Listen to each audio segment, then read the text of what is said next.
Hello students and welcome back to our channel. Students, हम लोग सी language की series कर रहे हैं और इस सीरीज में अभी तक हम लोगों ने बहुत सारे सी के प्रोग्राम्स, सी के स्ट्रक्चर, सी प्रोग्रामिंग के बेसिक स्ट्रक्चर पर बात करी।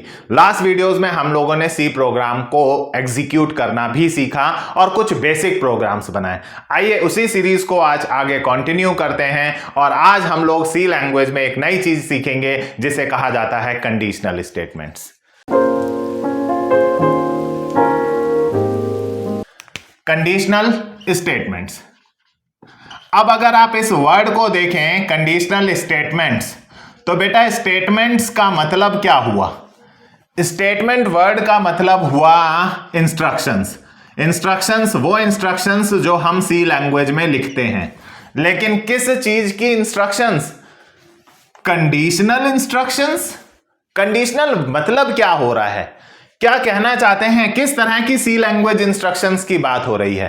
तो बेटा यहां हम उन कंडीशंस की बात कर रहे हैं जब हमारे सामने कुछ विकल्प हों, कुछ ऑल्टरनेटिव्स हों, हमारे सामने कुछ ऐसी सिचुएशंस हो जहां हमें कुछ या तो ये चूज करना हो।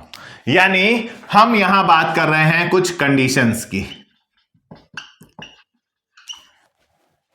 डिटेल में बात करते हैं। पहले मैं आपको बता दूं कि चलिए पहले कंडीशंस देखते हैं। देखिए, मान लीजिए मैंने आपसे कहा कि आप लोगों को चेक करना है कि एक नंबर पॉजिटिव है, चेक करना है एक नंबर इज पॉजिटिव और नेगेटिव।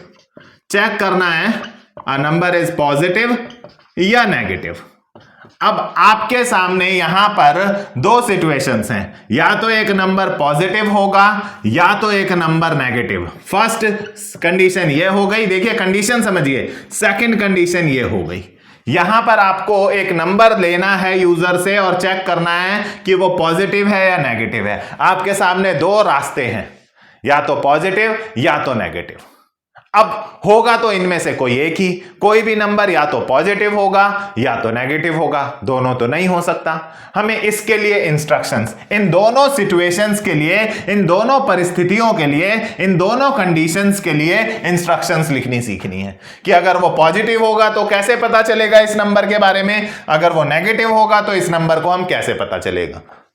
मैंने आपको बोला चेक करिए एक नंबर सपोज इवन है या ऑड है। ये लीजिए, अब आपके सामने दो सिचुएशंस फिर से आ गई, राइट? ये फर्स्ट हो गई, ये सेकंड हो गई, करेक्ट। अब कोई नंबर इवन है या ऑड है, ये दो सिचुएशंस आ गई, हमें एक नंबर को चेक करना है। अब या तो नंबर इवन होगा या तो ऑड होगा, दोनों तो नहीं होगा। तो इन दोनों चीजों को हम कैसे चेक करेंगे, इन दोनों सिचुएशंस को हम कैसे चेक करेंगे, इन दोनों कंडीशंस को हम कैसे चेक करेंगे, इसके लिए हम लोग इंस्ट्रक्शंस लिखना सीखेंगे।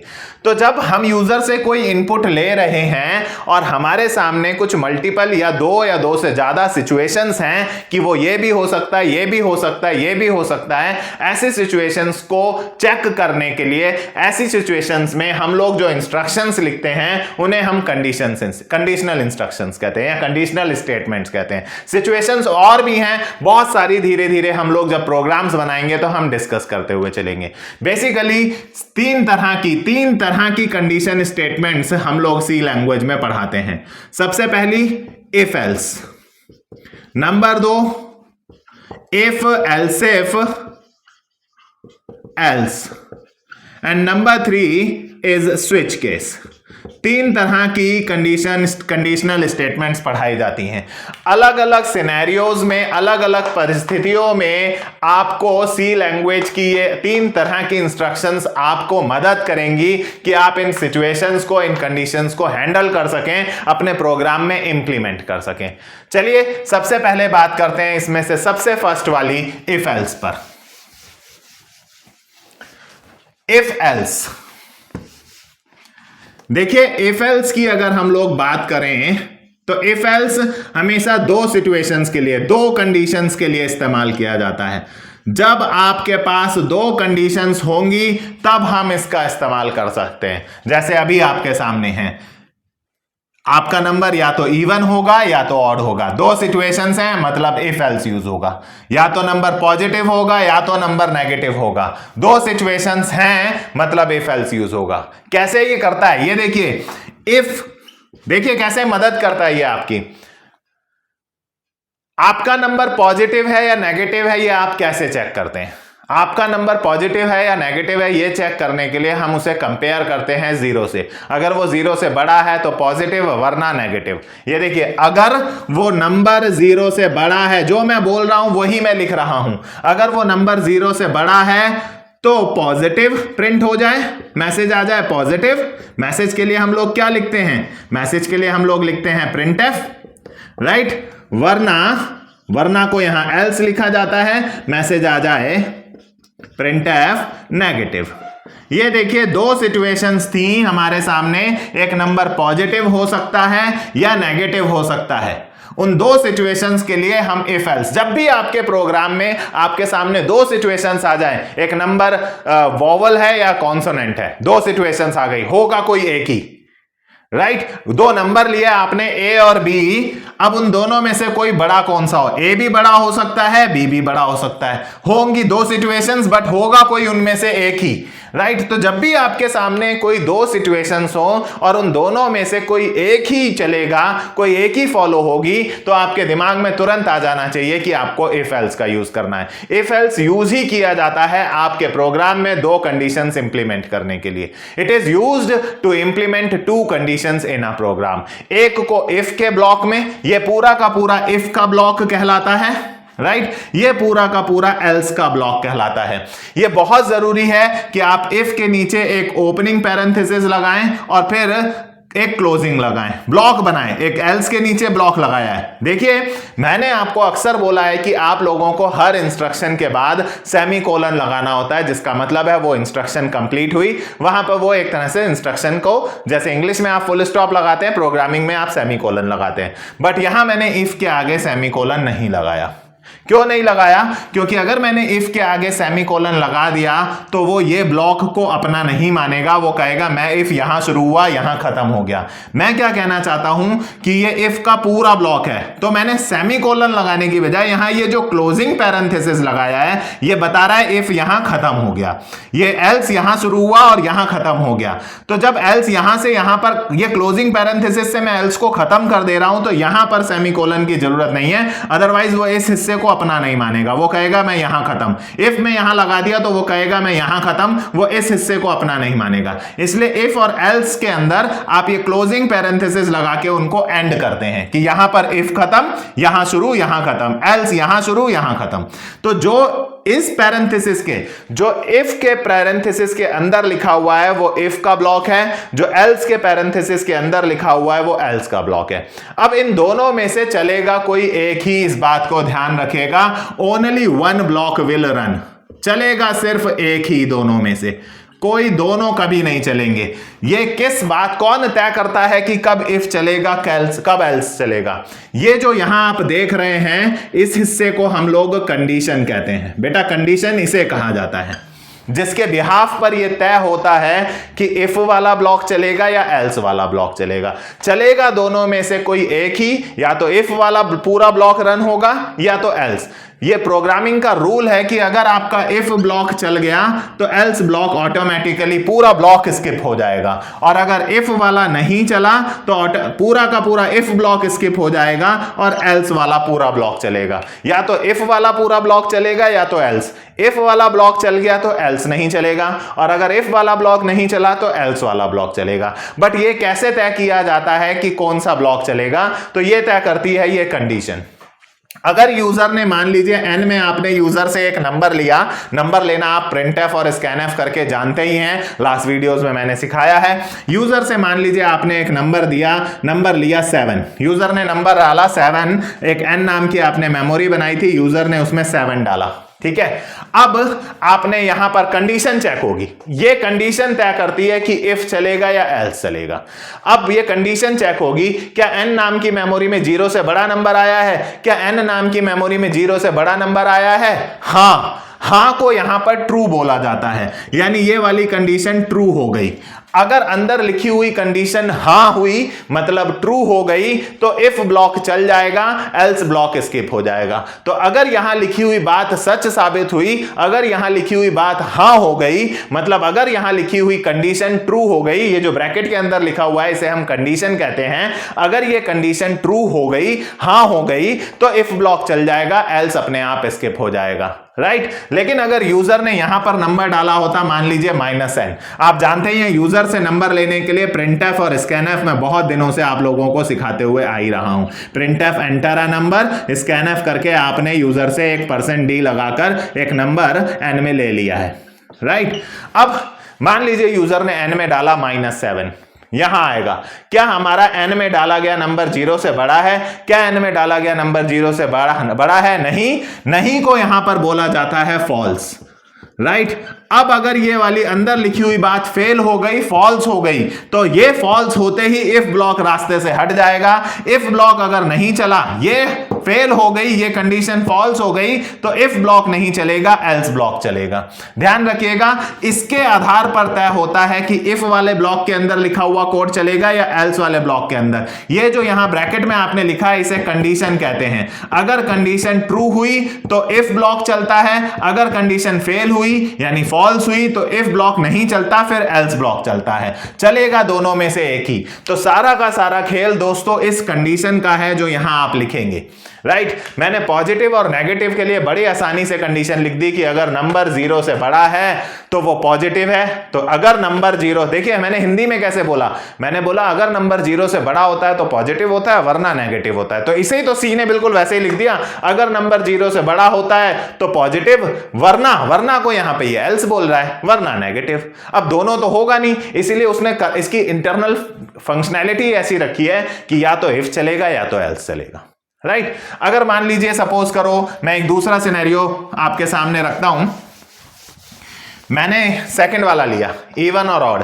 यूजर के सामने एक मैसेज बोला कि एंटर करो एक नंबर, राइट। यूजर ने एक नंबर डाला, n में नंबर ले लिया, ठीक है। अब चेक कैसे करेंगे कि कोई नंबर इवन होता है या ऑड, कैसे चेक करते हैं? वो कंडीशन सोचिए। तो आप लोग सोच रहे होंगे कि यदि नंबर 2 से पूरी तरह डिवाइड हो गया तो वो इवन, वरना ऑड। जो मैंने बोला उस पर ध्यान दीजिए, यदि नंबर 2 से डिवाइड हो गया तो वो इवन, वरना ऑड। तो अब इसे प्रोग्रामिंग में इफ एल्स से, यदि मतलब इफ होता है, यदि n में डाला गया नंबर, मान लीजिए यूजर ने 8 डाला है, n में डाला गया नंबर 2 से डिवाइड हो गया तो printf हो जाए इवन, वरना को यहां पर लिखा जाता है एल्स printf ऑड। ये लीजिए, दो सिचुएशंस हैंडल हो गई, करेक्ट। अब ये क्या लिख दिया मैंने, n%2 इक्वल्स टू 0, ये कंडीशन कहलाता है। मैंने अभी आपको बोला ये कंडीशन ही तय करती है कि इफ ब्लॉक चलेगा या एल्स ब्लॉक चलेगा। तो मैंने ही तो बोला था यदि नंबर 2 से डिवाइड हो जाए पूरा तो वो इवन, वरना ऑड। तो देखिए मैंने क्या लिखा है यहां पर, मैंने मान लीजिए यूजर ने 8 डाला तो 8 को 2 से डिवाइड करने के लिए कहा है मैंने, 2 4 जा 8, ये 8 पूरा डिवाइड हो गया, नीचे आया 0। अगर आपको रिमाइंडर चेक करना है सी लैंग्वेज में तो परसेंटेज का साइन लगता है, रिमाइंडर चेक करने के लिए परसेंटेज लगता है। कोई नंबर पूरी तरह डिवाइड हुआ है या नहीं हुआ ये तो इस बात से पता चलता है कि वो नंबर पॉइंट में डिवाइड नहीं होता यहां पे, राइट, इंटीजर्स हैं। सो अगर कोई नंबर पूरी तरह डिवाइड हुआ है तो उसका रिमाइंडर 0 बचेगा। रिमाइंडर चेक करने के लिए परसेंटेज का सिंबल लगाते हैं, क्वोशिएंट के लिए हम लोग स्लैश का सिंबल लगाते हैं। तो मुझे चेक करना है रिमाइंडर, तो मैंने कहा n में जो भी यूजर नंबर डालेगा उसे 2 से डिवाइड किया जाए और रिमाइंडर चेक किया जाए। n में जो भी नंबर आएगा उसे 2 से डिवाइड किया जाए और रिमाइंडर चेक किया जाए। अगर वो 0 के इक्वल आ जाए, यहां डबल इक्वल किस लिए डाला जा रहा है? देखिए प्रोग्रामिंग में सिंगल इक्वल जो होता है ना उसे हम असाइनमेंट का लिए इस्तेमाल करते हैं। असाइनमेंट से मेरा कहने का मतलब है कोई वैल्यू एक दूसरे में असाइन करने के लिए। जैसे मैंने कहीं लिखा x इक्वल टू 10 तो इसका मतलब हुआ कि 10 जो है वो इस x में डाल दिया जाए। अगर मैंने कहीं लिखा a is equal to b तो इसका मतलब होता है b की वैल्यू a में डाल दी जाए। ये वैल्यूज ट्रांसफर करने के लिए सिंगल इक्वल जो है वो वैल्यूज ट्रांसफर करने के लिए लगता है, जबकि प्रोग्राम प्रोग्रामिंग में डबल इक्वल्स लगता है कंपैरिजन मैचिंग करने के लिए, मैचिंग कंपैरिजन करने के लिए, कुछ मैच करने के लिए, कोई वैल्यू मैच करने के लिए डबल इक्वल्स लगता है। तो मैंने क्या कहा, n में जो नंबर डाला है यूजर ने उसे 2 से डिवाइड किया जाए और रिमाइंडर को मैच किया जाए 0 से, मैचिंग के लिए डबल इक्वल्स।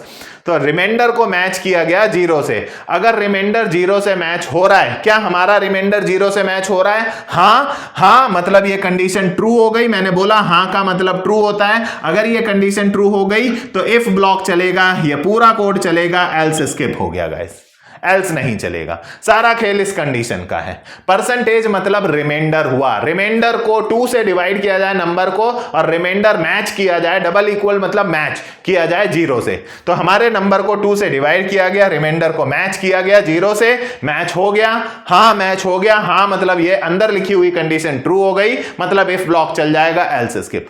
बट अगर यूजर ने डाला होता मान लीजिए सपोज 13, ठीक है, अब अगर 13 डाला होता नंबर तो वो चेक करता क्या 13 2 से डिवाइड हो रहा है, राइट। 13 2 से डिवाइड नहीं हो रहा, पॉइंट में नहीं होगा। रिमाइंडर क्या आया गाइस? रिमाइंडर आया 1। वो चेक करेगा क्या नंबर को 2 से डिवाइड करने पर रिमाइंडर 0 से मैच हो रहा है? क्या रिमाइंडर 0 से मैच हो रहा है? नहीं का मतलब हो गया ये कंडीशन फेल हो गई, मतलब फॉल्स हो गई। यार हमारा नंबर मैच नहीं हुआ। ये सारा खेल इस कंडीशन का। यहां आप क्या लिख रहे हो उससे तय होता है कि, तो बहुत केयरफुली लिखिएगा यहां सोच समझकर कि इफ चलेगा या एल्स, वो इस पर है। अगर ये नहीं हो गई मतलब फॉल्स हो गई तो ये इफ वाला ब्लॉक स्किप हो जाएगा, एल्स वाला ब्लॉक चल जाएगा और मैसेज आएगा ऑड नंबर। जी हां, आपका 13 ऑड नंबर है, राइट। तो इफ और एल्स में से कोई एक ब्लॉक ही रन होता है, ध्यान दीजिएगा, only 1 block run at A time. ये बात निर्भर करती है कंडीशन पे। कंडीशन अगर ट्रू हुई, when the condition is true, जब कंडीशन ट्रू होती है, राइट, तो इफ ब्लॉक चलता है, एल्स स्किप हो जाता है। ध्यान दीजिएगा, एल्स ब्लॉक जो है वो स्किप हो जाएगा। और अगर कंडीशन फॉल्स हुई, जब कंडीशन फॉल्स होती है तो ब्रैकेट में लिखी हुई कंडीशन के ऊपर निर्भर, इसीलिए तो इसे कहा जा रहा है कंडीशनल स्टेटमेंट। तो भाई इफ ब्लॉक स्किप हो जाता है, राइट, और एल्स ब्लॉक चल जाता है। चलेगा दोनों में से कोई एक ही ब्लॉक। सो ब्लॉक बनाना जरूरी है आप लोगों के लिए, प्रॉपर करली ब्रेसेस, इफ और एल्स में सेमीकोलन नहीं लगाते, राइट। तो अब अगर हम एक प्रोग्राम बनाकर इस चीज को देखें, वैसे तो ये प्रोग्राम मैंने 2 बना ही दिए ऑलमोस्ट। अब अगर मैंने एक प्रोग्राम आपसे बोला कि भाई एक प्रोग्राम बना दो to find greater between 2 numbers, 2 numbers के बीच में ग्रेटर फाइंड आउट करना है, राइट। तो जैसा मैं हमेशा से आप लोगों को बोलते आया हूं कि जब भी वो कोई प्रोग्राम बोलता है तो सबसे पहले हम अपने प्रोग्राम का बेसिक स्ट्रक्चर तैयार करते हैं। हमने हैश इंक्लूड stdio.h लिखा, वॉइड मेन लिखा, राइट, और ये ओपनिंग ब्रैकेट और ये क्लोजिंग पैरेंथेसिस लगाए। बेसिक स्ट्रक्चर पहले लिख लिया, फिर हम अपनी प्रॉब्लम को एनालाइज करना शुरू करते हैं, समझना शुरू करते हैं एक एक करके। तो यहां पर सबसे पहले उसने बोला है 2 नंबर्स लाइए। ग्रेटर बिटवीन बाद में बात करेंगे, पहले 2 नंबर्स का इंतजाम तो करिए। तो मैंने जैसा लास्ट वीडियोस में बोला है, 2 नंबर उसने मांगे हैं, तो 2 नंबर्स के लिए कंप्यूटर की मेमोरी में 2 वेरिएबल्स क्रिएट करते हैं। बताया था एक x नाम से बन जाएगा, एक y नाम से, 2 वेरिएबल क्रिएट हो जाएंगे। वेरिएबल डिक्लेरेशन कहते हैं इस लाइन को। ऐसा मैंने प्रीवियस वीडियोस में आप लोगों को समझाया है बहुत डिटेल में। जितने नंबर्स वो बोलता है उतने कंटेनर, उतने वेरिएबल्स आपको बनाने होंगे। यूजर से इन दोनों में नंबर लेने होंगे। सबसे पहले एक प्रोग्राम में हमें इनपुट की रिस्पॉन्सिबिलिटी देखनी होती है, राइट। तो मैं इनपुट ले रहा हूं यूजर से, printf, एक साथ दोनों नंबर ले लेता हूं, एंटर 2 नंबर्स। लास्ट वीडियो में मैंने आपको बताया था आप एक एक करके भी कर सकते हैं। Enter first number, scanf, printf, enter second number, scanf, या एक बार में दोनों नंबर्स भी इनपुट ले सकते हैं। सो स्कैनf 2 नंबर लेने हैं, सो 2 बार %d लगाए। पहला नंबर x की मेमोरी में पहुंचाना है तो एड्रेस ऑफ x, दूसरा नंबर y की मेमोरी में पहुंचाना है तो एड्रेस ऑफ y, राइट। अब मुझे मेरा इनपुट का काम हो गया। अब मुझे कैलकुलेशन के बारे में सोचना है। एक प्रोग्राम में 3 पार्ट होते हैं और आउटपुट के बारे में सोचना है, राइट। कैलकुलेशन और आउटपुट के बारे में सोचना है। तो भाई कैलकुलेशन के लिए उसने यहां ये बात बोली हुई है कि 2 नंबर्स के बीच में ग्रेटर फाइंड आउट करना है। अब 2 नंबर्स के बीच में ग्रेटर फाइंड आउट करना है तो मेरे को कैसे पता चलेगा कि मुझे यहां इफ एल्स लगाना है? तो अपने दिमाग में ये 2 नंबर लेकर देखिए, सोचिए, या तो 7 और 8 सपोज। अब आप बोलेंगे इस केस में तो यार दूसरा वाला बड़ा है, राइट। अगर मैं यहां पे 70 कर दूं तो आप बोलोगे इस केस में तो यार पहले वाला बड़ा है, यानी या तो दूसरा वाला बड़ा हो सकता है या तो पहले वाला बड़ा हो सकता है। हालांकि एक सिचुएशन और भी है कि दोनों सेम भी हो सकते हैं, बट मैं सेम पर नहीं जा रहा हूं बिकॉज यहां उसने बोला स्ट्रिक्टली कि ग्रेटर ही फाइंड आउट करो, तो मैं दोनों में से ग्रेटर ही की सोच रहा हूं खाली। तो या तो पहले वाला बड़ा हो सकता है या तो दूसरे वाला बड़ा हो सकता है। 2 ही परिस्थिति हैं, या तो ये बड़ा या तो ये बड़ा, और 2 ही परिस्थिति होंगी, दोनों में से कोई एक ही बड़ा होगा। मतलब इफ एल्स आपको चीख चीख के बता रहा है कि यहां इफ एल्स लगेगा, इफ एल्स लगेगा, क्योंकि 2 सिचुएशंस हैं, या तो ये बड़ा होगा या तो ये। और अभी आपको बोला जब भी 2 सिचुएशंस हो तो या तो दोनों में से एक चलना हो तो आपको इफ एल्स ही लगाना है। यदि अब इफ एल्स लगेगा कैसे, तो आप क्या बोलेंगे, इफ कैसे पता लगाते हैं? अगर x की वैल्यू y की वैल्यू से बड़ी हो, आप ऐसे ही तो बोलोगे, आम भाषा में कैसे बोलोगे? अगर x में डाली गई वैल्यू y में डाली गई वैल्यू से बड़ी हो तो x वाला ग्रेटर। तो ये देखिए, अगर x में डाली गई वैल्यू बड़ी हो y में डाली गई वैल्यू से तो प्रिंट एफ फर्स्ट ग्रेटर। लो, जो आप बोल रहे हैं उसे लिखने की कोशिश करें, उसे बनाने की कोशिश करें। तो अगर x में डाली गई वैल्यू बड़ी हो, ग्रेटर देन का साइन, कंडीशन पे खेल है सारा। आपने कैसे चेक करा कि अगर x में डाली गई वैल्यू, मान लीजिए यहां 700 है, x में डाली गई वैल्यू y में डाली गई वैल्यू से बड़ी है तो पहली वाली ग्रेटर मैसेज आ जाए। वरना को कैसे लिखते हैं, एल्स, वरना प्रिंट एफ सेकेंड वाली ग्रेटर। तो जब भी आपके सामने 2 सिचुएशंस होंगी और आपको कोई एक ही प्रॉपर ब्लॉक बनाइएगा, ओपनिंग क्लोजिंग और यहां मेन की क्लोजिंग, राइट। तो कैलकुलेशन भी हो गई और आउटपुट भी हो गया, तीनों पार्ट मेरे प्रोग्राम के पूरे हुए। तो देखिए, वो अगर यूजर ने यहां पर मान लीजिए डाला सपोज 5 और यहां डाल दिया 15, चेक होगा क्या x में डाली गई वैल्यू y में डाली गई वैल्यू से बड़ी है? क्या x में डाली गई वैल्यू y में डाली गई वैल्यू से बड़ी है? नहीं, मतलब ये फेल हो गया दोस्त, फॉल्स, कंडीशन फॉल्स हो गई तो इफ ब्लॉक स्किप हो जाएगा, एल्स ब्लॉक चलेगा, मैसेज आएगा सेकंड ग्रेटर जो कि परफेक्ट है। लेकिन अगर मान लीजिए यूजर ने यहां 50 डाला होता तो फिर वो चेक करता, क्या x में डाली गई वैल्यू y की डाली गई वैल्यू से बड़ी है? क्या x में डाली गई वैल्यू y में डाली गई वैल्यू से बड़ी है? यस, ये कंडीशन यस हो गई। यस का मतलब मैंने अभी आपको बताया था, मतलब कंडीशन ट्रू हो गई तो इफ ब्लॉक पूरा चल जाएगा, स्क्रीन पर आएगा first greater, else block skip हो जाएगा, राइट। बहुत आसान है इन चीजों को समझना अगर आप कंडीशन सोच पा रहे हैं, राइट। तो ये हो गया हमारे बीच में 2 नंबर्स के बीच में ग्रेटर फाइंड आउट करने का, ठीक है। अभी मैंने आप लोगों को आज की वीडियो में 2 प्रोग्राम्स के आइडियाज और दिए। आपने देखा होगा, मैंने आप लोगों को एक प्रोग्राम का आइडिया दिया। मैंने कहा प्रोग्राम बनाओ to check a number is positive और नेगेटिव। एक नंबर जो है, एक नंबर यूजर से लेना है, वो पॉजिटिव है या नेगेटिव है, राइट। अभी इससे पहले ही मैंने आप लोगों को आइडिया दिया है इसका, इफ एल्स भी बताया है, आप लोगों को ये प्रोग्राम बनाना है। सेम ऐसे ही प्रिंट एफ एंटर आ नंबर, क्योंकि 1 नंबर की बात हो रही है, स्कैन एफ करा लीजिएगा किसी वेरिएबल में, और इफ एल्स मैंने अभी आपको समझाया था, एक नंबर यूजर से मांगेगा, स्कैन एफ करा लीजिएगा और फिर इफ एल्स लगाना अभी सिखाया। ऐसे ही मैंने आपको अभी इवन ऑड का भी बताया कि program to check a number is even और ऑड। देखिए सब में 2 सिचुएशंस आ रही हैं, राइट, सब में 2 सिचुएशंस आ रही है, होगी कोई एक ही। 2 सिचुएशन देखते ही आपको अपने आप से आ जाना चाहिए ये तो इफ एल्स से होगा। 2 नंबर से या तो ये बड़ा या तो ये बड़ा, या तो नंबर इवन होगा या तो ऑड। सेम प्रोग्राम्स हैं, बस कंडीशन बदलनी है, राइट। यहां इफ बदलकर आप आराम से एक एंटर आ नंबर, एक नंबर लीजिए एन में और उसको चेक कर लीजिए। दोनों मैंने अभी आपको समझाए थे। एक करेक्टर वाला भी बनाकर देखिएगा, program to input an alphabet. एक अल्फाबेट यूजर से इनपुट लेना है, राइट। यूजर से एक इनपुट अल्फाबेट लेना है, कैर से होगा ये। अभी तक आपने इंट के प्रोग्राम कर लिए, फ्लोट के कर लिए, एंड चेक कीजिए वेदर इट इज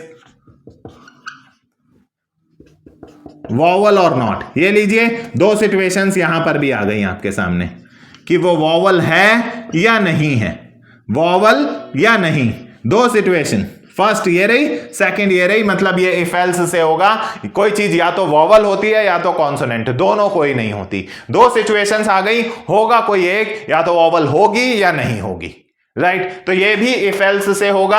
आपको पता है ये कैरेक्टर का प्रोग्राम है, तो इसमें आपको एक कैर वेरिएबल लेना होगा। एक कैर वेरिएबल ले लिया x नाम से, तो कंप्यूटर की मेमोरी में एक x बन गया। यूजर के आगे मैसेज देना होगा, printf enter an alphabet, right. User से कहना होगा कोई अल्फाबेट डालो, स्कैनएफ कराना होगा। कैर के केस में फ्लोट आपने कराया है, %f लगता था। इंटीजर आपने कराया है, %d लगता था। कैरेक्टर के केस में %c लगता है, और x में करवा दिया। लीजिए, यूजर जो भी डालेगा वो यहां पहुंच जाएगा। यूजर ने जो भी इनपुट डाला, मान लीजिए e डाला, वो कैरेक्टर यहां पहुंच गया। अब वॉवल है या नहीं ये आप लोगों को चेक करना है, और प्रॉपर मैसेज प्रिंट कराने हैं, ये आप लोगों को छोड़ा। अगर वो होगा वॉवल तो यहां मैसेज आएगा कि दिस इज अ वॉवल, नहीं होगा तो मैसेज आएगा printf। अब चेक कैसे करना है, मैंने ये पूरा कोड आपको दिया, आप लोग रिसर्च करिए। ये प्रोग्राम्स तीनों आप लोग बनाइए, सॉल्व कीजिए। कोई प्रॉब्लम हो तो नीचे कमेंट करके बताइएगा। तो गाइज, ये मैंने आप लोगों के सामने एक सिचुएशन रखी जहां पर हम लोग दो कंडीशंस, दो परिस्थितियों को अपने प्रोग्राम में लिखना सीख रहे हैं। समझ में आया कंडीशनल स्टेटमेंट्स का मतलब? अलग अलग दो कंडीशंस हैं, दो परिस्थितियां हैं, उनको सी प्रोग्रामिंग के इंस्ट्रक्शंस में कैसे लिखा जाएगा इफ एल्स की मदद से, ये सीख रहे हैं आप। लेकिन परिस्थितियां तो 2 से ज्यादा भी हो सकती हैं, 3 हो सकती हैं, 4 हो सकती हैं, 10 हो सकती हैं। उनके लिए भी और हैं जो मैंने आप लोगों को स्टार्टिंग में बोर्ड कर पे लिख के if else if switch case बताए थे, जिन पर हम लोग नेक्स्ट क्लास में बात करेंगे। अभी हम लोग बिल्कुल बिगिनिंग लेवल पर दो सिचुएशंस को हैंडल करना सीख रहे थे। मैंने आपको प्रोग्राम्स लगभग सबके आइडिया दे दिए। इसका आइडिया मैंने स्टार्टिंग में दिया, इसका दिया, इसका ये रहा, राइट। इन सारे प्रोग्राम्स को आप लोग कीजिए, पहले सिस्टम पर रन कीजिए, कोड ब्लॉक्स पर रन कीजिए। वीडियो मैंने अपने चैनल पर प्लेलिस्ट में डाल दी है कि सी प्रोग्राम्स को कोड ब्लॉक कैसे रन किया जा सकता है। प्रोग्राम्स को पहले रन करिए, कॉन्फिडेंस बढ़ेगा। जब आपका एक प्रोग्राम सही से चल जाता है तो आपका कॉन्फिडेंस बूस्ट होगा, आपको मोटिवेशन मिलेगा कि आप और प्रोग्राम्स बनाएं। प्रोग्राम्स बनाइए, जब वो चल जाएं तो उनको प्रॉपर नोटबुक में नोट डाउन करिए, क्योंकि एग्जाम टाइम पर वो नोटबुक आपके काम आने वाली है। उस नोटबुक को आप सीरियल वाइज अगर आप पढ़ते हुए चलेंगे तो डेफिनेटली आपके एग्जाम्स में आपको बहुत मदद मिलेगी। आज की वीडियो में सिर्फ इतना ही, और कंडीशनल स्टेटमेंट्स लेकर आएंगे नेक्स्ट वीडियो में, जहां हम मल्टीपल कंडीशंस पर बात करेंगे। हमारी इस वीडियो को लाइक जरूर करें, अपने फ्रेंड्स के साथ शेयर जरूर करें, और हमारे चैनल को सब्सक्राइब करना ना भूलें। Thank you for watching.